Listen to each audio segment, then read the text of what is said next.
Hello friends, welcome back to my channel. Second chance to love him better का part 30 लेकर आई हूँ। तो चलिए बिना किसी देरी के इस पार्ट को स्टार्ट करते हैं।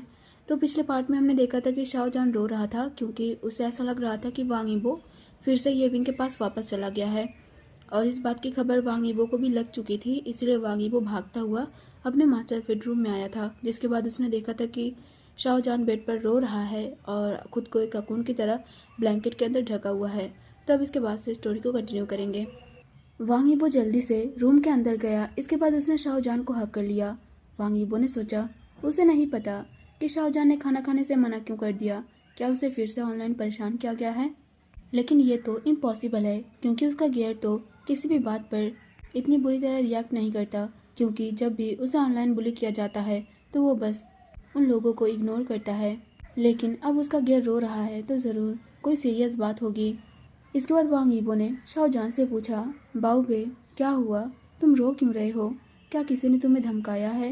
प्लीज़ मुझे बताओ, मैं तुम्हारे लिए उसे सबक ज़रूर सिखाऊंगा। इतना बोलकर वांग यीबो ने शाहजहान के ऊपर से उस ब्लैंकेट को ढक दिया जिससे जान ने खुद को ढका हुआ था। इसके बाद उसने जान के आंसुओं को पोंछा। इसके बाद शाहजहान ने वांग यीबो को आंसर करते हुए कहा, मुझे किसी ने धमकाया नहीं है। वो तुम हो जिसने मुझे बुली किया है। तुमने मुझे अकेला छोड़ दिया है और वापस ये बिंग को खोजने के लिए चले गए हो।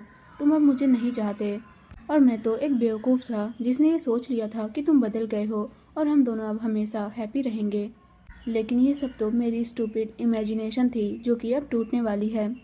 लेकिन वांग यीबो, मेरी एक बात ध्यान से सुन लो। अपनी अच्छी वाइफ ये बिंग को खोजने जाने से पहले तुम मुझे डिवोर्स दे देना। वैसे भी हमारा कोई बेबी नहीं है और ना ही मैं प्रेग्नेंट हो सकता हूँ, इसलिए मुझे ऐसा लगता है कि मैं बेकार हूँ। और मुझे पूरा यकीन है कि ये बिंग तुम्हें बहुत सारे बच्चे देगी और मैं तो एक बांझ हूँ। इससे पहले कि शाहजहान खुद को और कोस पाता, वांग यीबो ने जल्दी से जान के लिप्स को कैप्चर कर लिया और उसे फोर्सफुली किस करने लगा। शाहजहान ने कुछ देर तक उसे खुद से दूर हटाने की कोशिश की, लेकिन उसने आखिरकार हार मान ली और उसने भी किस बैक किया। जब दोनों ने एक दूसरे को काफ़ी देर तक किस किया और शाहजहान अब सांसें नहीं ले पा रहा था, इसलिए वांग यीबो ने शाहजहान को छोड़ दिया। इसके बाद उसने शाहजहान को बहुत ही प्यार से देखा और वो मुस्कुराने से खुद को रोक नहीं सका।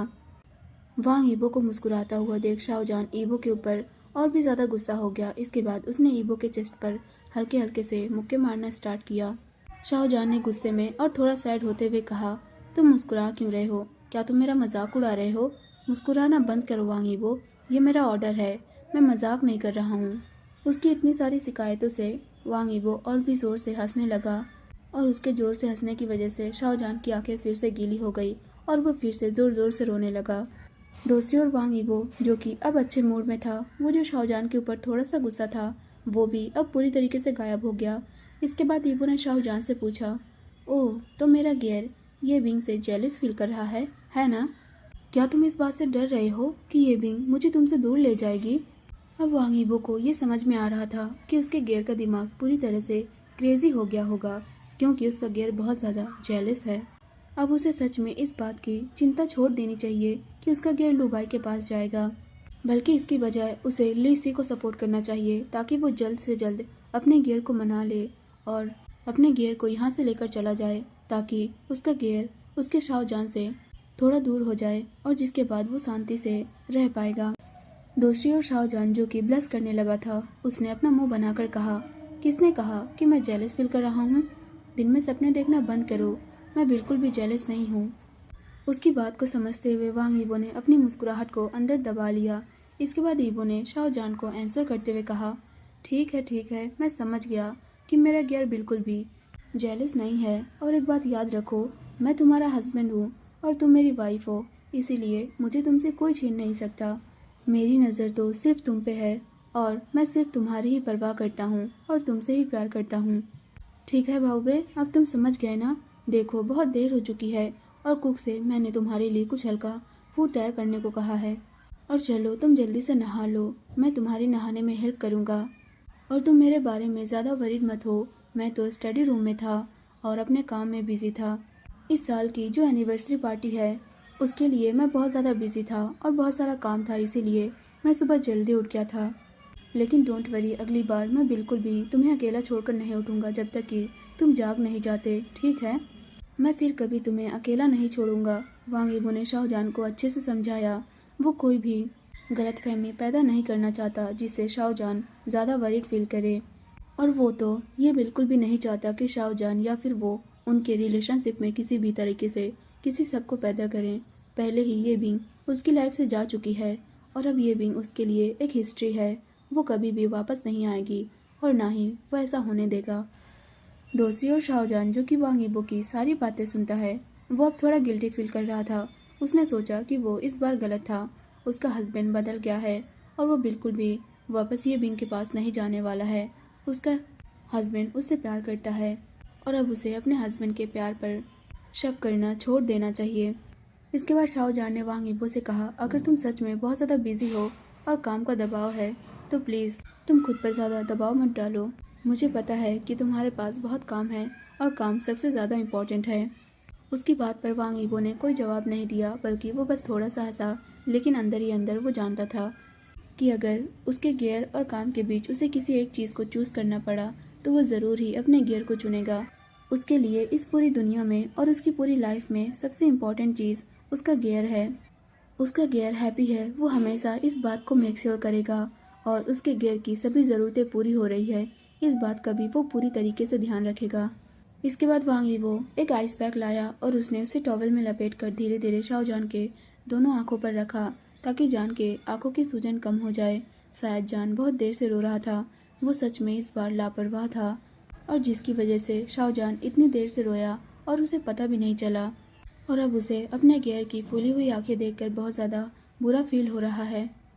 अब हम दूसरी ओर देखते हैं, चाइना से दूर किसी दूसरे शहर में शाहजहान का जुड़वा भाई शाओजांग, जो कि अब सब कुछ रेडी कर चुका था। इस पूरे 1 महीने वो बहुत ज़्यादा बिजी था, लेकिन अब आखिरकार उसका बाबा और वो चाइना वापस जाने के लिए बिल्कुल रेडी हैं। दूसरी ओर शियाओगू, जो कि जब भी ऑनलाइन जाता था तो वो ज़्यादातर टाइम शाओजान के साथ चैट करने में ही बिताता था। इन दिनों वो दोनों एक दूसरे के बहुत ही ज़्यादा क्लोज आ गए थे और वो दोनों ही एक दूसरे से बहुत ही कंफर्टेबली बात करते थे। अब हम टाइम स्किप करके देखते हैं। दिन बीतते गए और वीक्स भी बीतते गए। जल्दी 1 महीना भी बीत गया और इस पूरे 1 महीने में कोई भी नाटक नहीं हुआ। दूसरी ओर शाहजहान पिछले 1 हफ्ते से बहुत ही जल्दी उदास हो जाता है, गुस्सा हो जाता है और चिड़चिड़ा फील करता है। उसकी इन सारी हरकतों को वांग यीबो और अंकल जो दोनों ने देखा, लेकिन उन दोनों ने ही सोचा कि शायद शाहजहान बहुत दिन से घर में ही है और इसीलिए वो ज़्यादा चिड़चिड़ा फील कर रहा है। और वांग यीबो भी एनिवर्सरी पार्टी के काम के लिए बहुत ज़्यादा बिजी है, इसीलिए वो जान को घर से बाहर भी लेकर नहीं जा पा रहा है। इन दिनों वांग यीबो बहुत ज़्यादा बिजी है। इतने बड़े बिजनेस को संभालना और साथ में एक इतनी बड़ी एनिवर्सरी पार्टी को भी रेडी करना उसके लिए बहुत ज़्यादा दबाव का काम बन गया है। अब हम देखते हैं वांग यीबो को, जो कि बैठा था। इसके बाद उसके सामने उसका सेक्रेटरी आया। वांग यीबो के सेक्रेटरी ने कहा, बॉस, एक नया पर्सन जो कि फॉरेन कंट्री से आया है, वो भी हमारे पार्टी में शामिल होना चाहता है और वो पर्सन आपसे मिलना भी चाहता है। उसका नाम शियाओजांग है और उसके साथ उसके फादर शियाओगू भी हैं। इतना बोलकर उस सेक्रेटरी ने अपने बॉस को वो लेटर सौंप दिया जो कि शियाओजांग ने उसे दिया था। दूसरी ओर वांग यीबो, जिसने की ये उम्मीद नहीं की थी कि शियाओजांग का भाई शियाओजांग इस शहर में पहुंचते ही तुरंत उससे कांटेक्ट करेगा। हालांकि वो अभी भी इस बात से श्योर नहीं है कि शियाओजांग ही शियाओजांग का भाई है, लेकिन वो अंदाज़ा लगा सकता है। और शायद शियाओगू का वो मर चुका बेबी शियाओजान ही है, जिसके बारे में शियाओगू को पता नहीं है। हालांकि उसने अभी भी इस बात को कंफर्म नहीं किया है, लेकिन अगर शियाओगू और शियाओजांग उसके फैमिली मेम्बर बन गए तो इस बात से उसे कोई प्रॉब्लम नहीं है। वो जानता है कि शियाओ फैमिली बिल्कुल भी बुरी नहीं है और शियाओगू, जो कि अब उसका फादर इन लॉ है, उसने शायद अपने पास्ट में बहुत ज़्यादा कष्ट झेले हैं। वो वाकई में शियाओजांग से मिलना चाहता है और ये देखना चाहता है कि वो किस तरह का आदमी है। क्या वो सच में बहुत ज़्यादा सक्सेसफुल है? वो सच में मेहनती और जिम्मेदार लोगों से बात करना पसंद करता है और उसे पूरा यकीन है कि शियाओजांग उसे निराश नहीं करेगा। इसके बाद वांग यीबो ने डिसाइड किया कि वो दोपहर को घर वापस जाएगा और शाओजान को बीच पर ले जाएगा। शायद इससे उसके गियर का मूड थोड़ा ठीक हो जाए और वो थोड़ा कम चिड़चिड़ा फील करे। हर समय घर पर रहने से किसी को भी घुटन फील हो सकती है और वो चिड़चिड़ा फील कर सकता है। अब हम दूसरी ओर देखते हैं शाओजान, जिसे कि लंच सर्व किया गया, लेकिन लंच को देखते ही शाओजान ने अपनी भौहें सिकोड़ ली। उसने खाने से इनकार कर दिया। खाने को देखकर उसकी भूख मर गई है और वो ये खाना बिल्कुल भी नहीं खाना चाहता, क्योंकि अब वो खाना नहीं खाएगा। इसलिए उसने सोचा कि वो सो ही जाता है। इसके बाद शाहजहान ने डाइनिंग टेबल से उठकर खड़े होते हुए कहा, खाने को हटा दो, मैं वापस सोने जा रहा हूँ। इतना बोलकर शाहजहान वहाँ से जाने लगा। दूसरी ओर शाहजहान का ऐसा बिहेवियर देखकर अंकल झू ने शाहजहान से कहा, लेकिन यंग मास्टर, आपने सुबह से कुछ भी नहीं खाया है और आप सुबह से अभी तक सिर्फ सो ही रहे थे।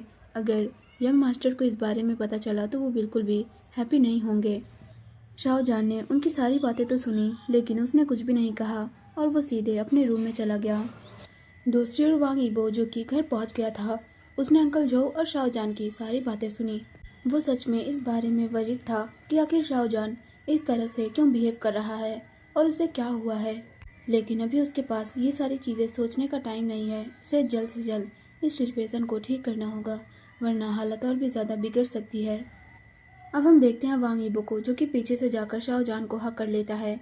इसके बाद ईबो शाहजहान से कहता है, बाऊबे, तुम मुझे बताओ कि तुम क्या खाना चाहते हो, मैं वो तुम्हारे लिए ज़रूर लाऊंगा। उसकी बात पर शाहजहान ने नाव में अपना सिर हिलाया। इसके बाद वो रोने लगा। शाहजहान ने वांग ईबो से कहा, मुझे भूख लगी है, लेकिन मुझे नहीं पता कि मैं क्या खाऊं। हस्बैंड, मैं खाना चाहता हूं, लेकिन घर का खाना मुझे अच्छा नहीं लग रहा है। वांग ईबो के पास रोते हुए शाहजहान को मनाने के अलावा कोई और चॉइस नहीं थी, और जब आखिरकार शाहजहान शांत हुआ तो वो दोनों एक साथ बाहर चले गए। वांग ईबो, जो कि शाहजहान के साथ स्ट्रीट साइड घूम रहा था और ये उम्मीद कर रहा था कि शायद शाहजहान को इन स्टॉल में से कुछ पसंद आ जाए और वो खाने के लिए मांग ले। और जैसा कि ईबो ने उम्मीद की थी, शाहजहान को जल्द ही स्ट्रॉबेरी दिखी और उसे वो तुरंत पसंद आ गया। इसलिए उसने वांग ईबो से इसे मांगा और वांग ईबो ने तुरंत शाहजहान को वो स्ट्रॉबेरीज दिला दी। शाहजहान ने उन स्ट्रॉबेरीज को खट्टे प्लम के साथ मिक्स करके खाया और शाहजहान इन दोनों चीज़ों को एक साथ मिक्स करके खाने में इंजॉय कर रहा था, और उसे ऐसा खाते हुए देख वांग ईबो का फेस हरा हो गया।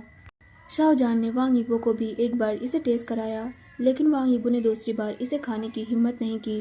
इसके बाद वांग ईबो ने शाहजहान से कहा, बाऊबे, सिर्फ स्ट्रॉबेरी प्लम खाना ही काफ़ी नहीं है। तुम्हें अगर इन स्टॉल में से कुछ और भी पसंद आ रहा हो तो तुम मुझे बताओ, मैं तुम्हें ले दूंगा। यहाँ की चीज़ें साफ़ और डिलीशियस दिख रही हैं। उसकी बात पर शाहजहान ने बिल्कुल भी मना नहीं किया। इसके बाद उसने और भी चीज़ें खरीदी और उसने खूब खाया। अब उसका मूड भी बेहतर हो गया था और उसे चिड़चिड़ापन फील नहीं हो रहा था और ना ही घुटन फील हो रहा था। शाहजहान को देखकर वांग ईबो सेटिस्फाइड फील करता है। इसके बाद वो शाहजहान के साथ थोड़ा और घूमा। वो शाहजहान को ज़्यादा भीड़ भाड़ वाली जगह पर नहीं ले गया। उसने ये मेक श्योर किया कि वो जिस भी जगह पर जा रहा है वो प्लेस उसके गियर के लिए ठंडा और ताज़ा हो। इस बीच एक अनएक्सपेक्टेड बात ये हुई कि शाहजहान और वांग ईबो ने बिल्कुल भी ये उम्मीद नहीं की थी कि उन्हें यहाँ पर शियाओ गो भी मिल जाएगा, जो कि शियाओ झांग के साथ यहाँ घूम रहा था। शियाओ जान वो पहला पर्सन था जिसने शियाओ गो को पहचान लिया। उसकी आंखें शियाओ गो को देखते ही चमक उठी और वो बिना चिल्लाए नहीं रह सका। इसके बाद शियाओ जान ने चिल्लाते हुए कहा, अंकल शियाओ गो। उसकी आवाज़ सुनकर शियाओ गो ने तुरंत पीछे मुड़कर देखा तो उसे जान दिख गया। जान अभी अपने हस्बैंड वांग ईबो के साथ था। दूसरी ओर शियाओ झांग ने भी वांग ईबो और वांग ईबो के बगल में खड़े पर्सन को पहचान लिया। शियाओ झांग उस क्यूट लड़के को देखते ही उसकी तरफ थोड़ा खिंचाव महसूस कर सकता था। वो इस क्यूट लड़के के बारे में ज़्यादा नहीं जानता था, लेकिन फिर भी पता नहीं क्यों, लेकिन उसे इस लड़की की तरफ एक अनजाना सा खिंचाव महसूस हो रहा था और वो ये फील कर सकता था कि जैसे वो इस लड़के से बहुत ज़्यादा क्लोज है। दूसरी ओर शियाओगू, जो कि शौक थे, उन्होंने ये उम्मीद नहीं की थी कि उनकी मुलाकात यहाँ पर शाहजहान के साथ हो जाएगी। एक सेकंड के लिए वो बस शाहजहान को देखते ही रह गए, क्योंकि शाहजहान बिल्कुल उनके यंग वर्जन की तरह दिखता था। एक पल के लिए तो शियाओगू को ऐसा फील हुआ जैसे कि वो अपने खोए हुए उसी बेटे को देख रहे हैं, जिसके बारे में वो सालों से यही सोचते आए हैं कि वो मर गया है। यहाँ तक कि इस लड़के का नाम वही है जो कि वो अपने मरे हुए बेटे को देना चाहते थे। इसके बाद शियाओगू अचानक अपने होश में आए, क्योंकि अब उनकी आंखें लाल हो चुकी थी, जैसे कि वो किसी भी पल रो देंगे। इसके बाद शियाओगू ने शाहजहान का नाम पुकारते हुए कहा, माय बेबी, जान जान। इससे पहले कि वो आगे बढ़ पाते, लेकिन शियाओ झांग ने अपने बाबा के हाथ को पकड़ लिया ताकि शियाओगू और आगे ना जा सके या एक भी वर्ड शाओजान से ना कह सकें। इसके बाद शाओ झांग ने शाओगू से कहा, बाबा इतना ज़्यादा एक्साइटेड मत होइए, आपकी हरकतों से शाओजान डर जाएगा। उसके बाद से शाओगू ने अपनी आंखों से बहते आंसुओं को पूछा। इसके बाद उसने अपने रिएक्शन यानी कि अपने चेहरे के हाव भाव को थोड़ा नॉर्मल किया और फिर से मुस्कुराते हुए शाओजान की ओर देखा, जो कि उसकी ओर देख रहा था। लेकिन उसके फेस को कोई भी देखकर ये बता सकता है कि वो थोड़ा कंफ्यूज दिख रहा था। इसके बाद शाओगू ने शाओजान से कहा, मेरे इस तरह के रिएक्शन के लिए सॉरी, क्या मैंने तुम्हें डरा दिया? इधर आओ जान जान, अपने अंकल को खुद को देखने दो। इतना बोलकर शाओगू धीरे धीरे शाओजान के पास चले गए। दूसरी ओर शाओजान, जो कि बिल्कुल भी शाओगू के प्रेजेंस से डरा हुआ नहीं था, वो तो बहुत ज़्यादा खुश और एक्साइटेड लग रहा था, क्योंकि वो इस शाओगू नाम के पर्सन को बहुत ज़्यादा पसंद करता है। वो तो इन्हें अंकल बुलाता है और ये अंकल उसके लिए बहुत ज़्यादा अच्छे हैं, पोलाइट हैं और उन्हें अच्छी बातें सिखाते हैं। और जब भी वो इस अंकल से बात करता है तो उसे बहुत ज़्यादा हैप्पी फील होता है। उसे नहीं पता कि ऐसा क्यों होता है, लेकिन उसे कभी कभी ऐसा फील होता है जैसे कि वो अपने इस अंकल के बहुत ज़्यादा क्लोज है और वो दोनों सालों से एक दूसरे को जानते हैं।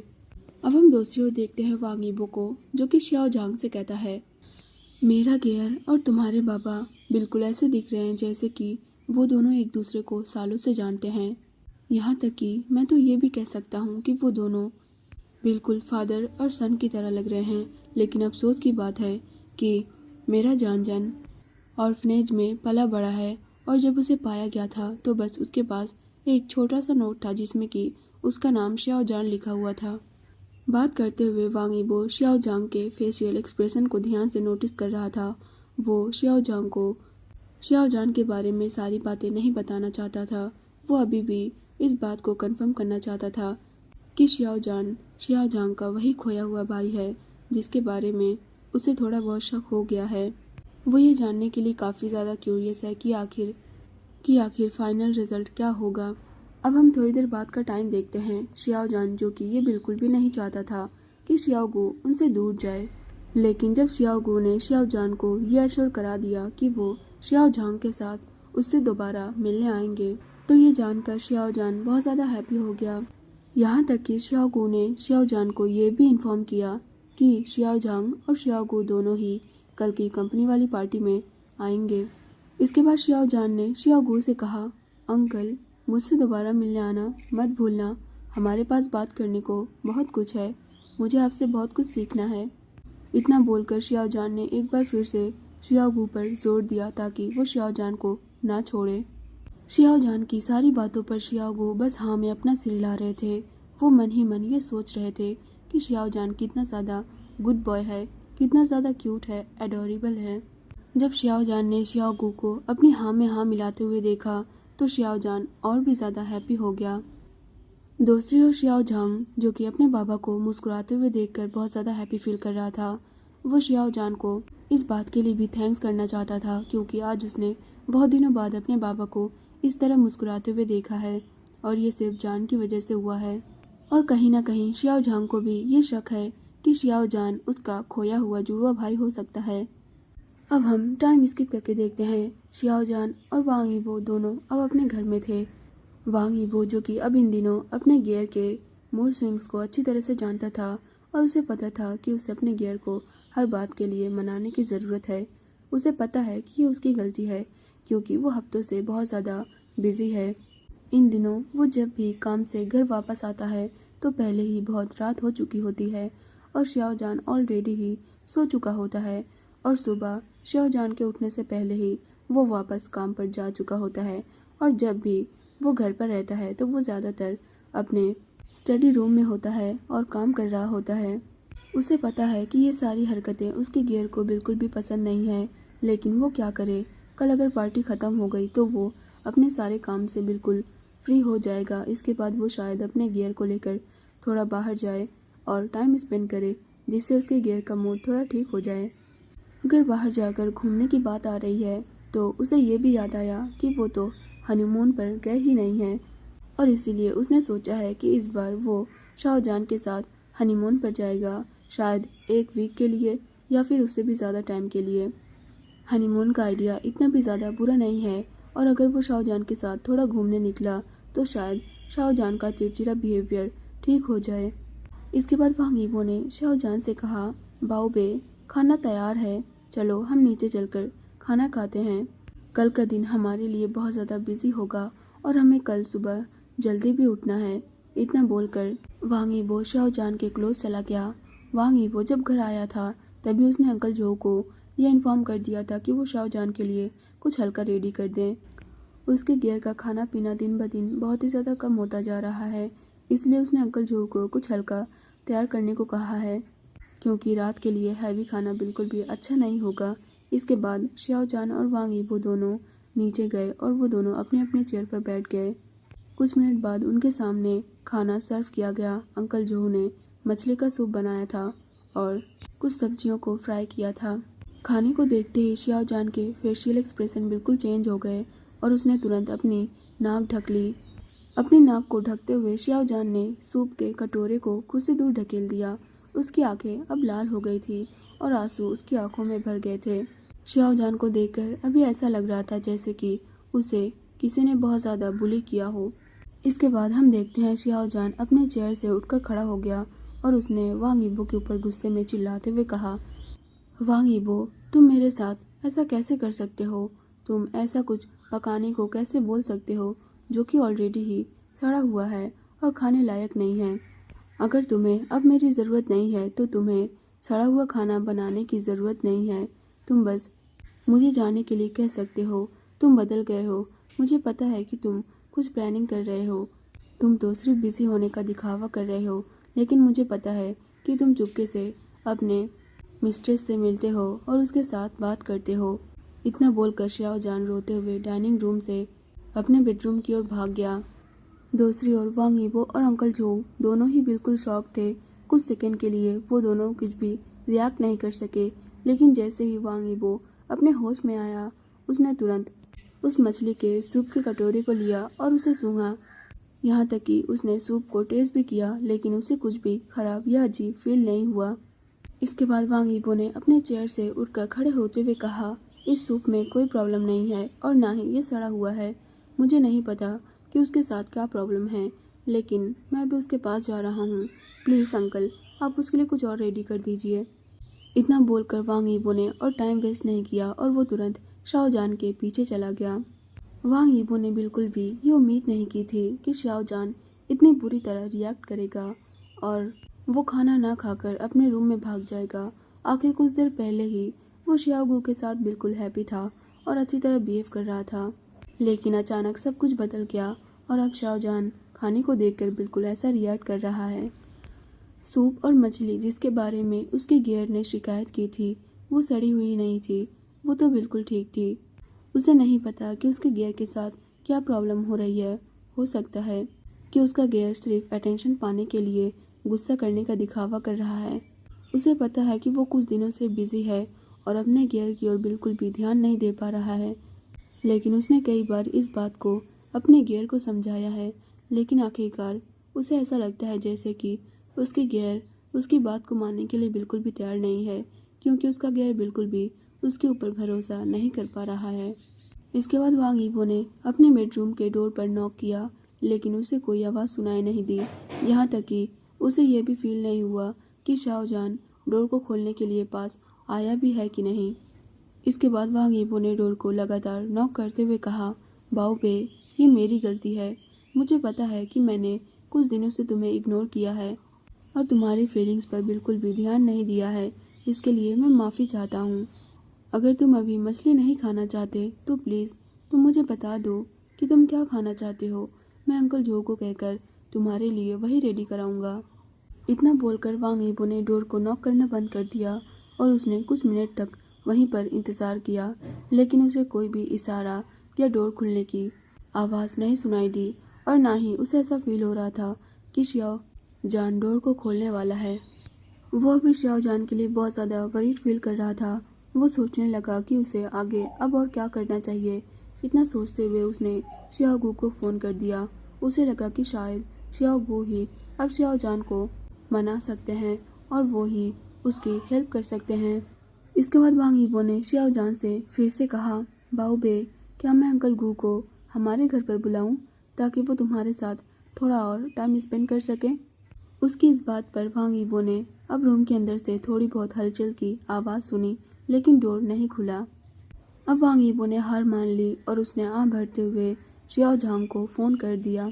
इसके बाद उसने शियाओ झांग को यह बताया कि क्या वो शियाओ गू को लेकर दोबारा उनके घर आ सकते हैं। दूसरी ओर शियाओ झांग ने अपने बाबा की ओर देखा, जिन्होंने कॉल पर वांग यीबो की आवाज़ सुनी, और ये जानकर वो और भी ज़्यादा एक्साइटेड हो गए कि वो शियाओ जान से दोबारा मिलने जा रहे हैं। उनकी स्माइल बिल्कुल भी किसी को डिसअपॉइंटेड नहीं कर सकती। ये जानकर वो इतना ज़्यादा एक्साइटेड थे कि वो शियाओ जान के साथ थोड़ा और टाइम स्पेंड कर सकेंगे। इसके बाद शियाओ गू ने शियाओ झांग को थोड़ा इंतज़ार करने के लिए कहा और उन्होंने अमेरिका से जो कुछ भी खाने की चीज़ें लाई थी और रात को जो डिनर उन्होंने बनाया था, वो सारी चीज़ें उन्होंने शियाओ जान के लिए पैक कर ली, क्योंकि उन्हें यह भी बताया गया था कि शियाओ जान ने खाने से इनकार कर दिया है। उनका काम पूरा होते ही शियाओ गू और शियाओ झांग दोनों अपने अपार्टमेंट से बाहर चले गए और आधे घंटे में वो दोनों वांग यीबो के अपार्टमेंट में पहुंचे। अंदर आते हुए शियाओ गू ने देखा कि वांग यीबो वरीडली इधर उधर घूम रहा था, लेकिन जैसे ही यीबो ने शियाओ गू को देखा वो मुस्कुराया और वो शियाओ गू की ओर बढ़ा। वांग यीबो इस बात से काफ़ी ज़्यादा शर्मिंदा फील कर रहा था कि वो अपने गियर की टेक केयर नहीं कर सकता और ना ही उसे बेहतर ढंग से समझ सकता है, जिसके लिए उसे दूसरे लोगों को बाहर से बुलाना पड़ रहा है। इसके बाद वांग यीबो ने आहें भरते हुए शियाओ गू से कहा, अंकल आप आ गए, आपको इस टाइम परेशान करने के लिए मैं माफ़ी चाहता हूँ। उसकी बात सुनकर शियाओ गू ने आंसर करते हुए कहा, कोई बात नहीं, वैसे भी जान जान बिल्कुल मेरे बेबी की तरह है और वो पहले भी ये नहीं चाहता था कि मैं उससे दूर जाऊं, इसीलिए अब मैं थोड़ा सा टाइम उसके साथ स्पेंड कर सकूंगा। इतना बोलकर शियाओ गू अपने हाथों में बहुत सारी चीज़ों के साथ वांग यीबो को फॉलो करने लगा, जो कि उन्हें शियाओ जान के पास ले जा रहा था। रूम के डोर के पास पहुंचते ही अंकल गू ने शियाओ जान को आवाज़ लगाते हुए कहा, जान जान, मैं अंकल गू हूँ और तुमसे मिलने आया हूँ और मैं तुम्हारे लिए बहुत सारी खाने की चीज़ें भी लाया हूँ, जो कि मैं अमेरिका से यहाँ लाया था। साथ ही मैंने तुम्हारे लिए डिनर भी लाया है, क्योंकि तुम्हारे हस्बैंड ने मुझे ये इन्फॉर्म किया था कि तुमने डिनर में कुछ भी नहीं खाया है। शियाओ गू के बात खत्म होते ही रूम का डोर तुरंत खुल गया और वहाँ से शियाओ जान बाहर आया। उसे देखकर ऐसा लग रहा था जैसे कि उसे किसी ने बुली किया हो और वो अगले ही सेकंड रोने वाला हो। इसके बाद शियाओ जान ने कहा, अंकल गू। इससे पहले कि शियाओ जान और कुछ कह पाता, मिस्टर गू ने शियाओ जान को अपनी बाहों में भर लिया और उसे हक कर लिया, इस उम्मीद से कि शादी से शियाओ जान को थोड़ा बेहतर फील होगा। दूसरी ओर शियाओ जान, जो कि ये जानता है कि ईबो ने ऐसा जानबूझकर नहीं किया होगा, उसने जानबूझकर अंकल जो को सड़ा हुआ खाना परोसने के लिए नहीं कहा होगा, लेकिन पता नहीं कहाँ से उसे इतनी बुरी स्मेल आ रही थी कि वो लगभग वॉमिटिंग करने को था। लेकिन अच्छी बात तो ये है कि जब वो वहाँ से चला गया तो उसकी वॉमिटिंग आने वाली फीलिंग भी गायब हो गई और वो खुद को शांत महसूस करने लगा। दूसरी ओर शियाओ गू ने शियाओ जान से कहा, शियाओ जान, मैं यहाँ हूँ, तुमने अभी तक खाना नहीं खाया, देखो मैंने तुम्हारे लिए खाना लाया है, चलो हम बात करते हुए खाना खाते हैं। इसके बाद शियाओ गू ने शियाओ जान का हाथ पकड़ लिया और उसे अपने साथ डाइनिंग एरिया की ओर लेकर चला गया। उसके हाथ में जो भी चीज़ें थी उसने उन चीज़ों को वहीं पर रखा, सिवाय अपने हाथ में हॉट पॉट के अलावा।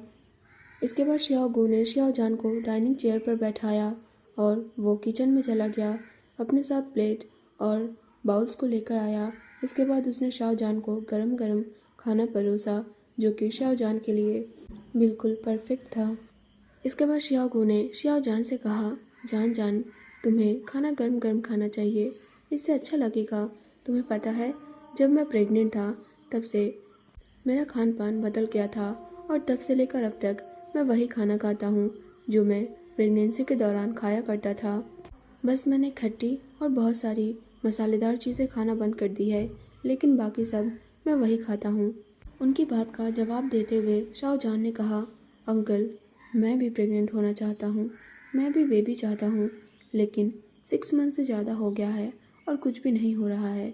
मुझे बस हर पल यही लगता रहता है कि जैसे मेरा हस्बैंड बदल जाएगा और एक दिन वो मुझे छोड़ देगा क्योंकि मैं उसे कोई बेबी नहीं दे सकता। और आज तो उन्होंने मुझे सूप में सड़ी मछली भी दी। वो साफ तौर पर मुझसे परेशान हो गए हैं।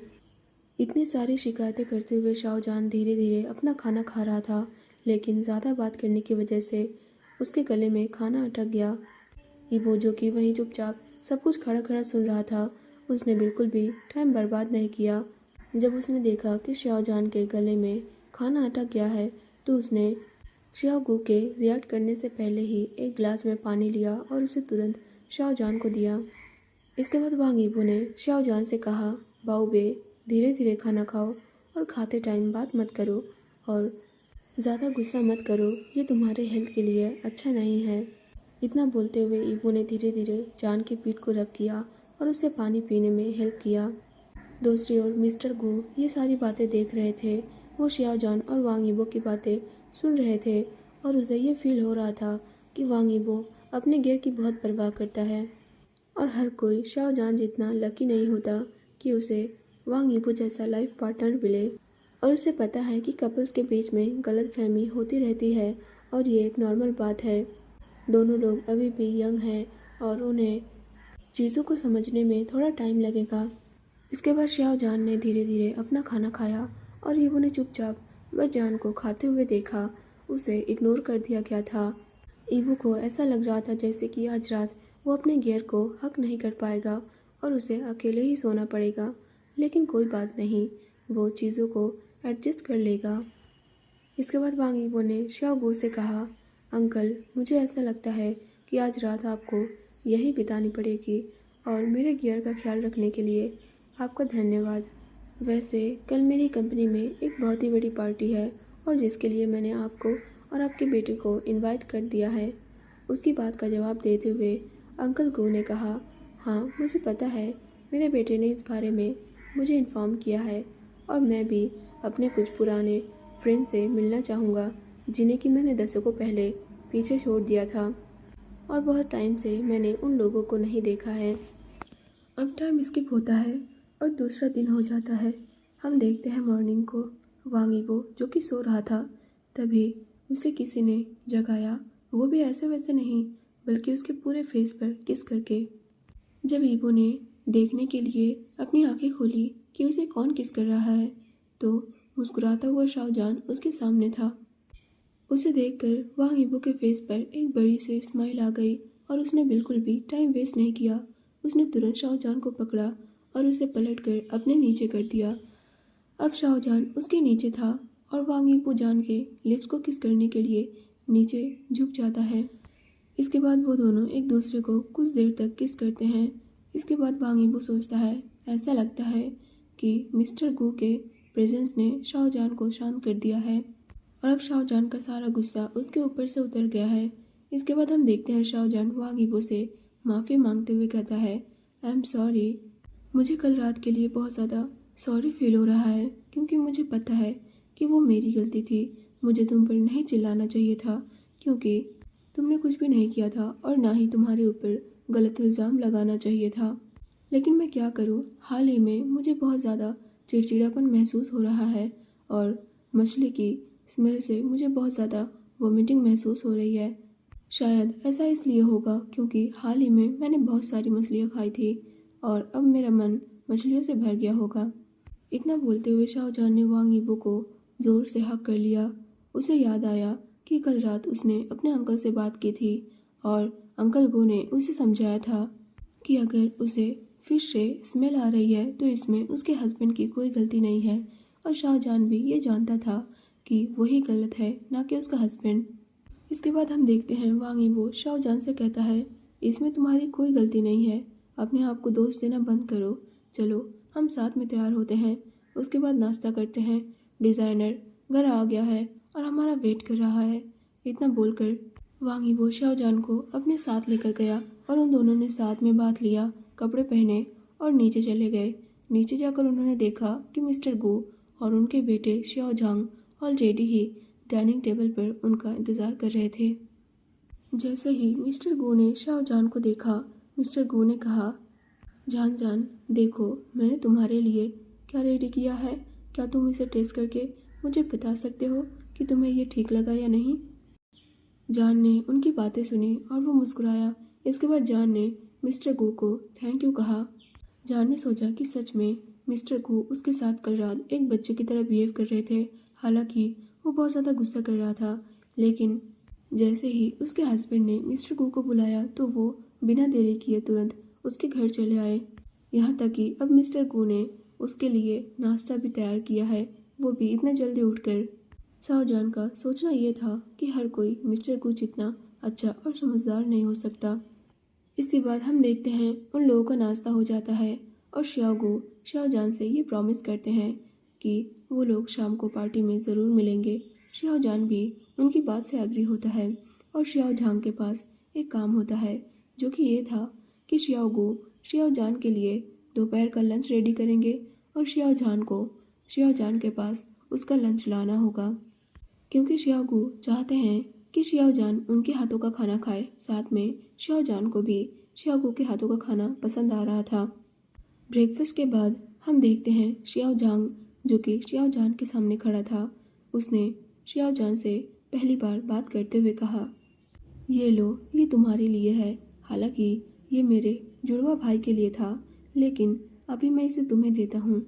इतना बोलकर शाओजान ने अपने हाथों की ओर इशारा किया, जिसे कि शाओजान ने देखा। ये चीज़ एक ब्रेसलेट थी और इसे लेने से शाओजान ने भी मना नहीं किया। इसके बाद शाओजान ने भी अपने पास से एक ब्रेसलेट निकाला और उसे शाओजान के हाथ में बांध दिया। इसके बाद जान ने शाओजान से कहा, और ये तुम्हारे लिए।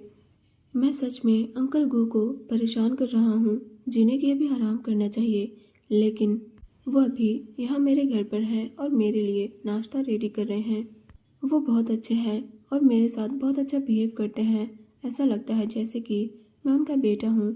इतना बोलकर शाओजान ने शाओजान के हाथ में ब्रेसलेट बांधना बंद किया। इसके बाद उसने शाओजान के हाथ की ओर देखकर एक सेटिस्फेक्शन भरी स्माइल दी। उन दोनों को ही ये उम्मीद नहीं थी कि वो दोनों एक दूसरे को लगभग बिल्कुल एक जैसा ब्रेसलेट देने वाले हैं, और ऐसा लगता है कि दोनों एक ही बात सोच रहे थे। इसके बाद शाओजान और शाओगू जैसे ही अपार्टमेंट से बाहर निकले, शाओजान ने उन दोनों को तब तक बाय किया जब तक उन दोनों ने कार के अंदर एंटर नहीं किया और वो वहाँ से चले नहीं गए। इसके बाद शाओजान भी अपने अपार्टमेंट के अंदर आया और उसने अपने हाथों पर वो ब्रेसलेट देखा। उसे ये ब्रेसलेट बहुत ज़्यादा पसंद आया और ब्रेसलेट उसके हाथ में अच्छा भी लग रहा था। अब हम दूसरी ओर वांग यीबो की शिकायत भरी आवाज़ सुनते हैं, जो कि शाओजान से कह रहा था, तुमने एक दूसरे आदमी को ब्रेसलेट दिया और अपने हस्बैंड को देना भूल गए। तुमने मुझे अभी तक कोई भी गिफ्ट नहीं दिया है। इतना बोलकर वांग यीबो ने अपना मुंह फुला लिया। शाओजान, जो कि अपने हस्बैंड के नखरे देख रहा था, उसे शिकायत करता देख शाओजान के होठ फड़कने लगे। उसने उम्मीद नहीं की थी कि वांग यीबो इतना ज़्यादा जेलस होगा।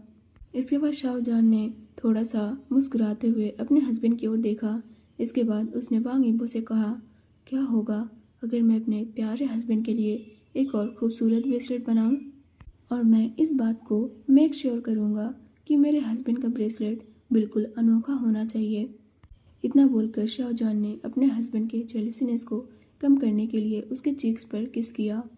दूसरी ओर वांग यीबो, जो कि सच में बहुत ज़्यादा जेलस था, लेकिन अपने वाइफी के किस करने के बाद उसे थोड़ा ठीक फील हुआ, लेकिन इतना भी नहीं कि उसका जेलसीनेस कम हो जाए। इसके बाद वांग यीबो ने शाओजान से कहा, तुम्हें मुझसे वादा करना होगा कि तुम ब्रेसलेट और इस तरह की चीज़ें नहीं बना सकते और ना ही दूसरा किसी को दे सकते हो मेरे अलावा। इतना बोलते हुए वांग यीबो शाओजान से चिपक गया। उसने कसकर शाओजान को हक कर लिया। वांग यीबो ने सोचा, अगर उसका गैर कोई चीज़ रेडी करता है या फिर वो कोई भी चीज़ हो जो कि उसके गैर की तरफ से आती हो, उन सारी चीज़ों पर वांग यीबो का हक है और वो सारी चीज़ें वांग यीबो की ही होनी चाहिए। भले ही वांग यीबो को ये शक है कि शाओजान और शाओजान एक दूसरे के जुड़वा भाई हैं, लेकिन फिर भी अपने गियर को किसी और आदमी को ब्रेसलेट देते हुए देखना उसके पास इतना ज़्यादा पेशेंस नहीं है और वो इतना अच्छा पर्सन नहीं है कि उसे जेलसी फील ना हो। वो इस बात को कभी भी एक्सेप्ट नहीं करेगा कि उसकी वाइफ का ध्यान उसके अलावा किसी और के पास हो।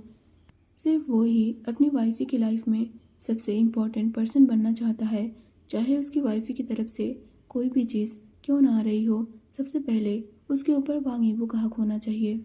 अब हम देखते हैं शिया फैमिली के वहाँ से जाने के कुछ टाइम बाद ही वहाँ पर डिज़ाइनर आए।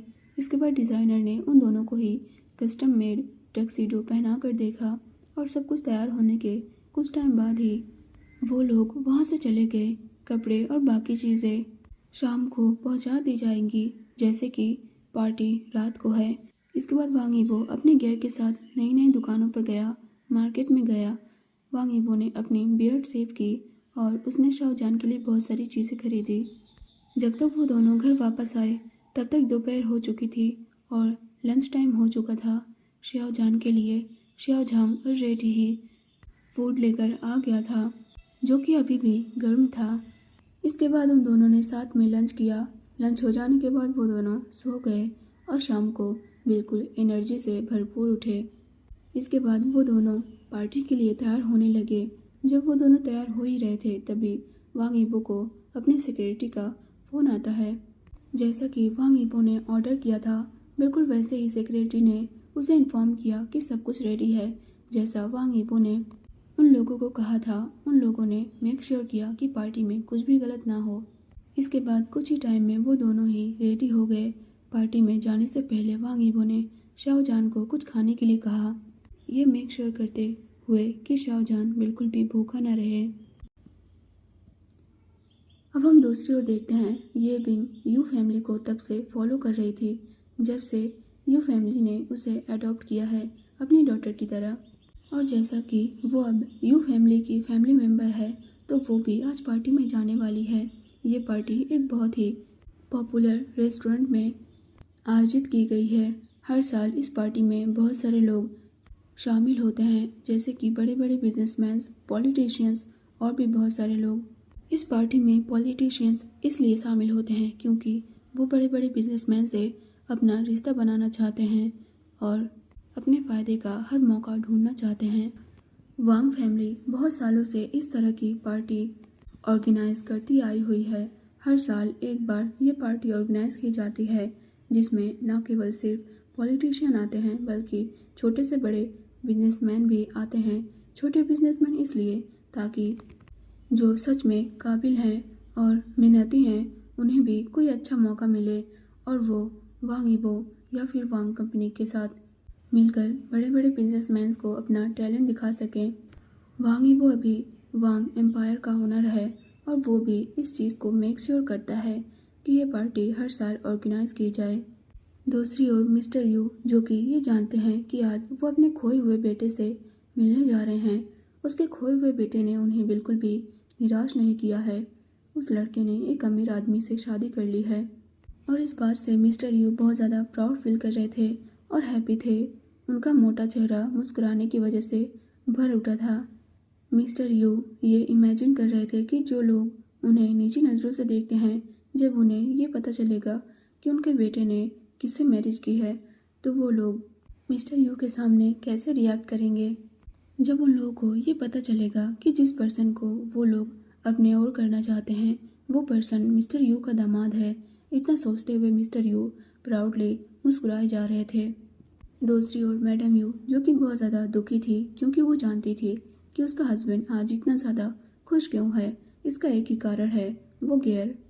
मैडम यू ने सोचा कि उसे जल्द ही उस गियर से निपटना होगा, नहीं तो ये उनके लिए ही अच्छा नहीं है। अभी उसे अपने पेशेंस को बनाए रखना होगा क्योंकि पेशेंस खोना अभी उसके चॉइस में नहीं है। जब दिखावा करने की बात आती है तो मैडम यू के लिए ये बिल्कुल भी मुश्किल काम नहीं है क्योंकि मैडम यू हमेशा से ही दिखावा करते आई हैं। इसके बाद हम देखते हैं मैडम यू ये बिंग से कहती है, क्या तुमने वो सब कुछ ले लिया है जो इम्पोर्टेंट है, क्योंकि मैं चाहती हूँ कि वो बिच आज बाज बन जाए। उसकी बात पर ये बिंग ने मुस्कुराते हुए हाँ में अपना सिर हिलाया। वो भी जल्दी से शाओजान को बर्बाद करना चाहती है और एक बार अगर शाओजान बाज बन गया, वो वांग यीबो को बेबी नहीं दे पाया तो वांग यीबो ज़रूर ही उसे छोड़ देगा। अब हम देखते हैं टाइम स्किप होता है और अब यू फैमिली उस पार्टी में मौजूद थी। पार्टी स्टार्ट हो चुकी थी और ये बिंग जो कि बहुत ज़्यादा अट्रैक्टिव लग रही थी और हर मैन का ध्यान अपनी ओर खींच रही थी। ये बिंग बहुत सुंदर है और बिना कुछ किए ही मैन उसकी ओर अट्रैक्ट होते हैं और उसे खुश करना चाहते हैं। और ऐसी अटेंशन की ये बिंग सच में बहुत ज़्यादा आती है। उसे ये बहुत पसंद आता है जब आदमी उसके पीछे ऐसे कुत्तों की तरह घूमते हैं। ये बिंग ने सोचा कम से कम उसकी सुंदरता अभी भी बरकरार है और उसे अपनी पहचान खोने की ज़रूरत नहीं है और ना ही उसे इस बारे में वरीड फील करना चाहिए।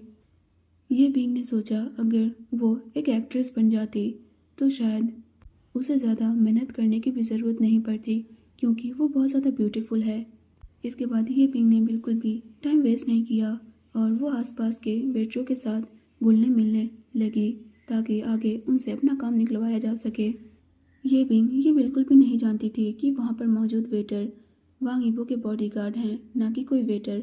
उन्होंने अपना भेष बदला हुआ है ताकि वो वांग यीबो के ऑर्डर के हिसाब से सारी चीज़ों पर नज़र रख सकें ताकि कुछ भी पार्टी में गलत ना हो, या फिर कहें उन्हें इस बात के लिए हाईली हायर किया गया है ताकि वो यू फैमिली के ऊपर और ये बिंग के ऊपर नज़र रख सकें। अब हम देखते हैं वांग यीबो और शाओजान पार्टी में एंटर करते हैं। पार्टी में अब पहुंचने वाला आखिरी पर्सन वांग यीबो और शाओजान थे। ये बिंग जब शाओजान को वांग यीबो के साथ खड़ा देखती है जो कि उसका होने वाला है तो ये बिंग ने अपनी भौहें सिकोड़ ली और अपने हाथों की मुट्ठियां भींच ली। ये बिंग ने सोचा कि वो वही पर्सन है जिसे कि अभी वांग यीबो के बगल में खड़ा होना चाहिए, ना कि वो बीच। इन सारी चीज़ों के लिए ये बिंग को पे ज़रूर करेगी, उसे पे करना होगा। दूसरी ओर मैडम यू और मिस्टर यू के फेशियल एक्सप्रेशन तुरंत बदल गए जब उन्होंने वांग यीबो और शाओजान के पीछे खड़े पर्सन को देखा। उन्होंने सोचा क्या यह श्याओ गू है, लेकिन आखिर श्याओ गू इस सिटी में वापस कैसे आया?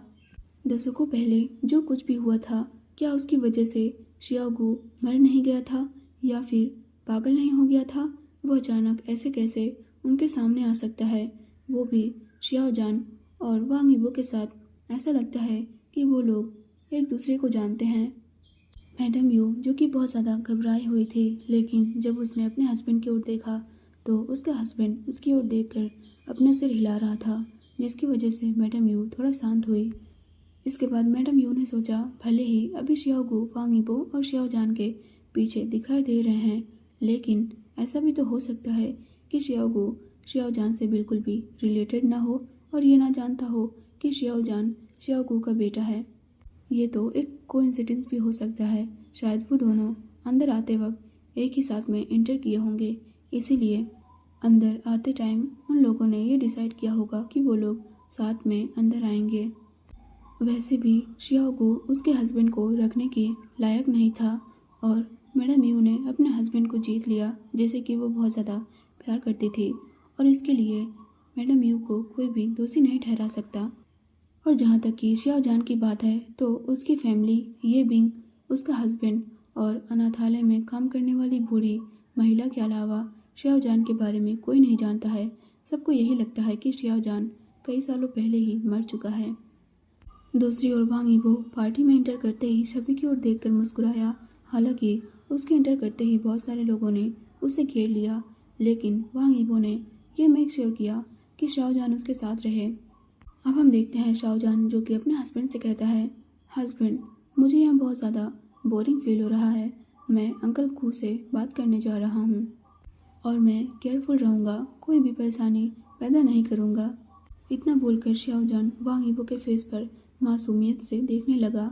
वो यहाँ पर 10 मिनट से खड़ा हुआ है और उसे अब बहुत ज़्यादा बोरिंग महसूस हो रहा है। वो इन लोगों के बीच खड़े खड़े जो कुछ भी सुन रहा है उसे कुछ भी समझ में नहीं आ रहा है और ना ही उन लोगों की भाषा बोल पा रहा है। दूसरी ओर शाओजान की बातें सुनते ही वांग यीबो ने पार्टी में चारों ओर अपनी नज़रें फेरी और वहाँ पर मौजूद हर एक गार्ड से आई कांटेक्ट किया और उन्हें आंखों से ही यह ऑर्डर किया कि उसकी वाइफी का अच्छे से ध्यान रखा जाए। वहाँ पर मौजूद हर एक गार्ड जिन्होंने भेष बदला हुआ था या फिर जो लोग छुपे हुए थे या फिर जो लोग झूठे बिजनेसमैन बन के आए हुए थे, उन्होंने भी वांग यीबो की आंखों का इशारा समझा और अपना सर थोड़ा सा हिलाकर नोट डाउन किया। जब वांग यीबो को ये मेक श्योर हो गया कि शाओजान पार्टी में सेफ रहेगा तो उसने जान की ओर देखा।